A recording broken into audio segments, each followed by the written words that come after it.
చరిత్ర అంటే పుస్తకాల్లో రాసుకునే పేజీలు మాత్రమే కాదు. కొన్నిసార్లు గాల్లోకి లేచిన ఒకే ఒక బండరాయి కూడా శతాబ్దాల చరిత్రను చెబుతుంది. వందల అడుగుల ఎత్తు ఒకే ఒక ఏకశిలా గుట్ట శత్రువుల గుండెల్లో వణుకు పుట్టించిన మన భువనగిరి కోట. కాకతీయుల ప్రతాపానికి, మొగులాయులను గడగడలాడించిన సర్దార్ సర్వాయి పాపన్న పౌరుషానికి నిలువెత్తు సాక్ష్యం నిలిచిన ఈ కోట భువనగిరి కోట. హాయ్ ఫ్రెండ్స్, హైదరాబాద్కి 50 కిలోమీటర్ల దూరంలో ఉన్న భువనగిరి కోట. భువనగిరి కోట అంటే కేవలం టూరిస్టు స్పాటే కాదు, అది శతాబ్దాల దండయాత్రను తట్టుకొని ఎండకెండి వానకు తడిసి చరిత్ర గాయాలను గుండెల్లో దాచుకొని నేటికి తలవంచకుండా నిలబడ్డ తెలంగాణ ఆత్మగౌరవ శిఖరం. ఒక్కసారి ఆ కొండపైకి ఎక్కి నిలబడి గాలి పీల్చితే రాజుల గుర్రాల కాలి డిక్కల చప్పుడు, వీరుల యుద్ధ నినాదాలు ఇప్పటికీ వినిపిస్తున్నట్టు అనిపిస్తాయి. ఈ కోట చరిత్రలోనే అత్యంత ఉద్వేగభరితమైన ఘట్టం సర్దార్ సర్వాయి పాపన్న గౌడ్ సామ్రాజ్యం. మొగులాయిల నిజాంల అణచివేతపై తిరగబడిన బహుజన వీరుడు పాపన్న భువనగిరి కోటను తన ఆధీనంలోకి తెచ్చుకొని ఇక్కడి నుంచే మొఘల్ సైన్యానికి సింహస్వప్నంగా మారాడు. ఒక్కసారి ఇటువైపు చూడండి friends, engineering mind set shock అవ్వాల్సిందే. ఆ కాలంలోనే కొండపైకి వెళ్ళడానికి చెక్కిన మెట్లు, శత్రువుల ఫిరంగులు లోపలికి దూసుకురాకుండా నిర్మించిన వంకర టింకర రక్షణ గోడలు వీరి యుద్ధ తంత్రానికి నిదర్శనం. ఇది కోట మొదటి ద్వారం. ఇది చూడడానికి చాలా అద్భుతంగా ఉంది, ఎందుకంటే ఇది మొత్తం రాయితో నిర్మించారు. ఇన్ని సంవత్సరాలు అయినా ఇంతవరకు చెక్కు చెదరకుండా అలానే ఉంది. దీని మీది నుండి శత్రువుల మీదికి దాడి చేయడానికి వీలుగా మరియు ఎవరైనా వస్తున్నారా చూడడానికి వీలుగా ఉంటుంది. ఈ ద్వారం కింద చాలా చల్లగా ఉంటుంది. లోపలి పైకప్పు రాళ్ళు కనిపించకుండా అస్తర్కారులా రూపొందించారు. ఆ రోజుల్లోనే ఇంత టెక్నాలజీ. ఈ ద్వారం పైకప్పు నిర్మించడానికి రాయిని లాక్ సిస్టమ్ ద్వారా నిర్మించారు. ఇప్పటి వరకు ఆ పైకప్పు చెదరకుండా అలానే ఉంది. ఇది మొదటి ద్వారం లోపల సైడు. ఈ నుంచి నేరుగా మూడో ద్వారానికి స్టెప్స్ ఉంటాయి. ఇప్పుడు మనం ఈ స్టెప్స్ ఎక్కి మొదటి ద్వారం పైన ఎలా ఉందో చూద్దాము. ఇప్పుడు లెఫ్ట్ సైడ్ చూస్తే ఇవే మనం చెప్పినటువంటి స్టెప్స్ నేరుగా మూడో ద్వారానికి చేరుకుంటాయి ఈ స్టెప్స్. కానీ మనం వచ్చేసి మొదటి ద్వారం పైకి వెళ్ళి చూద్దాం. ఇక్కడ చూసుకున్నట్టయితే ఈ లెఫ్ట్ సైడ్లో ఈ సైనికులు ఉండడానికి, యుద్ధ సమయంలో వారు కనిపెట్టడానికి, శత్రువుల మీదకి దాడి చేయడానికి అనుగుణంగా ఇవంతా నిర్మించబడి ఉంది. ఇంతేకాకుండా లెఫ్ట్ సైడ్ కొంచెం ముందుకు వెళ్తే మనకు స్టెప్స్ కనిపిస్తాయి. ఈ స్టెప్స్ కొంచెం ముందుకు వెళ్ళామంటే మనకు మొదటి ముఖద్వారం క్లియర్గా కనిపిస్తుంది. ఇదిగో చూసారా, ఈ దారి గుండానే మనం ఇంతసేపు వచ్చింది. ఇలా కొంచెం ముందుకు వెళ్ళామంటే మొత్తం క్లియర్గా కనిపిస్తుంది. చూడండి ఒకసారి క్లియర్గా.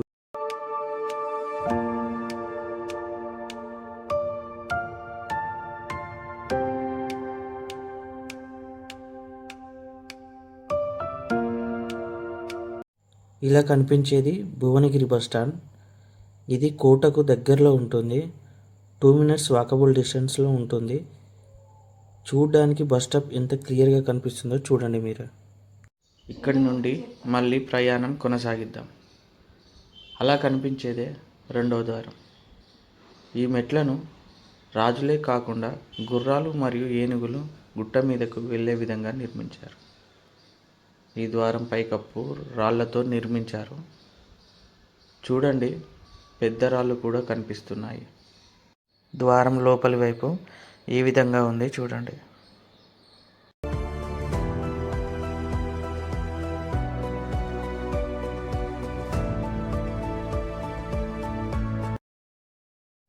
ద్వారం పైకి ఎక్కడానికి వీలుగా మెట్లను కూడా నిర్మించారు.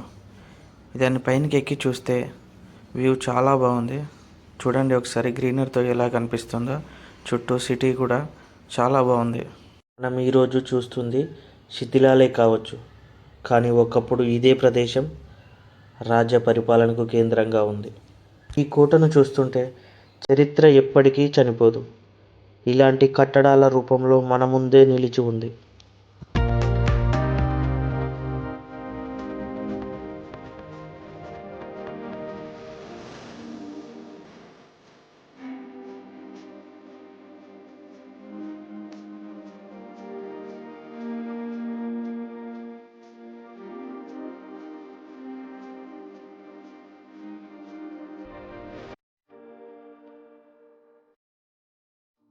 కోట నుండి గోల్కొండ కోటకు వెళ్ళడానికి ఒక రహస్య భూగర్భ స్వరంగ మార్గం ఉండేదని స్థానిక కథలు చెబుతుంటారు. కోట నిర్మాణ సమయంలో రాజులు యుద్ధ అవసరాల కోసం ఏనుగులు, గుర్రాలు మరియు సైనికులు సులభంగా పైకి వెళ్ళేలా వెడల్పైన రాతి దారి నిర్మించారు.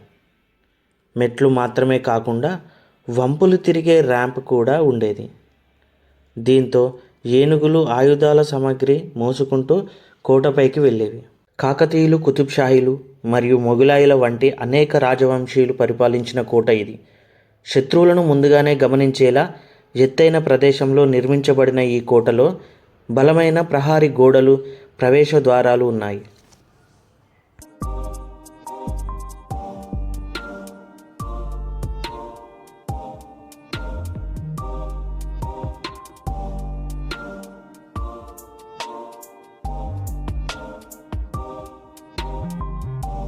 మూడో ద్వారం ఏంటించి గుట్ట పైనకి ఎక్కాలి. ఇక్కడి వరకు మెట్లు ఉన్నాయి. ఇక్కడ నుంచి మెట్లు అనేటివి ఏం లేవు. చూడ్డానికి చాలా నార్మల్గా ఉంది. తెలియదు మెట్లు ఉన్నాయా పోయినాయా ఆ విషయం మనకు తెలియదు. పైన ఇది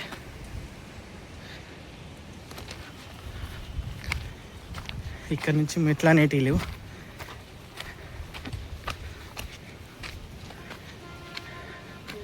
ఇంత సమాత్రం ఉంది. మెట్లు ఉన్నట్టున్నాయి రా ఇక్కడ. ఎందుకంటే ఇగో చూడు మెట్లు ఉన్నట్టున్నాయి కానీ మెట్లు పోయినాయి.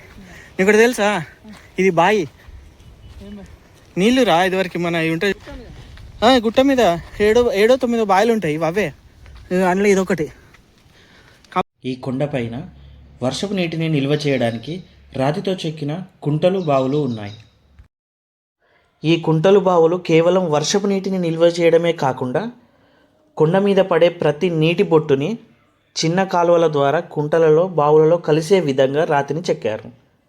ఇలా చేయడం వల్ల వేసవి కాలంలో కూడా కోటలో నీటి కొరత వచ్చేది కాదు. కొండపై పెద్ద పెద్ద రాతి గదులు ఉన్నాయి. యుద్ధ సమయంలో కోట లోపల ఉండే వారి కోసం నెలల తరబడి సరిపోయే ధాన్యాన్ని, ఆహార పదార్థాలను ఇక్కడ నిల్వ చేసేవారు. కాకుండా ఆయుధాగారం, గుర్రాలశాల ఉన్నట్టు సూచిస్తున్నారు. కొండపైకి వెళ్ళే దారిలో ఒక చిన్న ఆంజనేయ స్వామి ఆలయం కనిపిస్తుంది. కోట రక్షణ కోసం ఇక్కడ పూజలు చేసేవారని చెబుతారు.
భువనగిరి కోటకు రావాలి అనుకున్న వారికి ఇక్కడికి వచ్చే ముందు కొన్ని చిన్న విషయాలు గుర్తుపెట్టుకుంటే మీ ట్రిప్ ఇంకా బాగుంటుంది.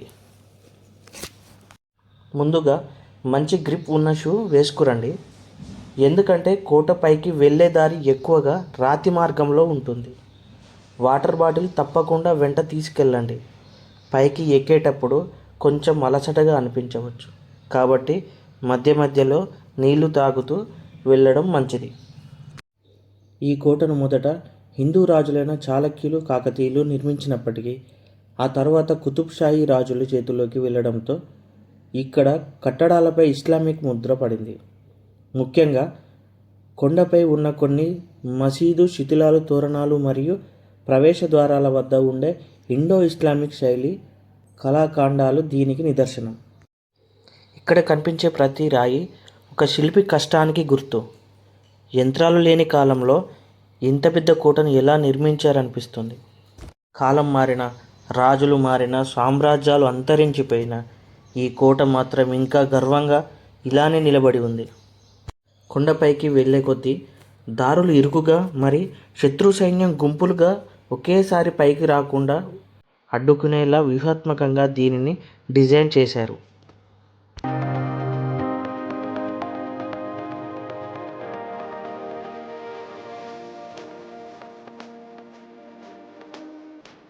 కోట శిఖరానికి చేరుకున్నాక కనిపించే దృశ్యం మాటల్లో చెప్పలేం.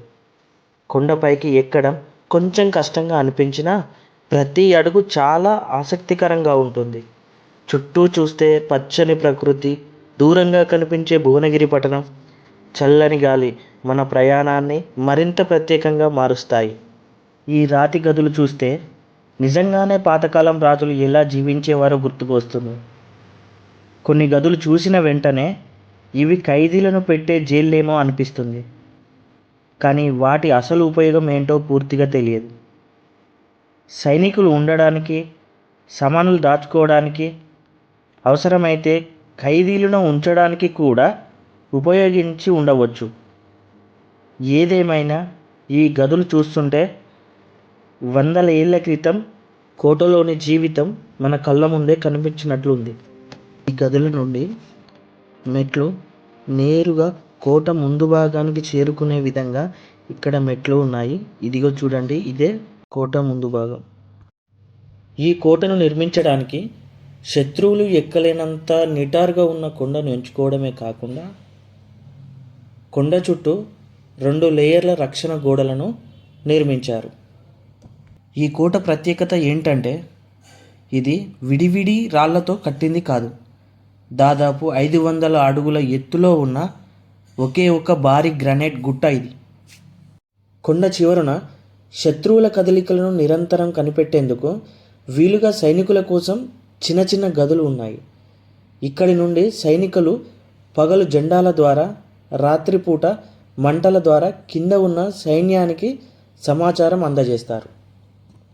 సాధారణంగా ఇక్కడికి వచ్చిన వాళ్ళెవరైనా ప్రకృతి సృష్టించిన అందమైన కొండపై మనుషులు చెక్కిన ఒక చరిత్ర అనే భావనతోనే తిరిగి వస్తారు. నాకు కూడా ఇలాంటి అనుభూతినే కలిగింది. ఫోటోగ్రఫీ అంటే ఇష్టం ఉన్న వాళ్ళు ఇది ఒక అద్భుతమైన లొకేషన్. తెలంగాణ చరిత్ర, ప్రకృతి అందాలు, సాహసయాత్ర ఈ 3 ఒకే చోట చూడాలంటే భువనగిరి కోటను తప్పకుండా సందర్శించండి.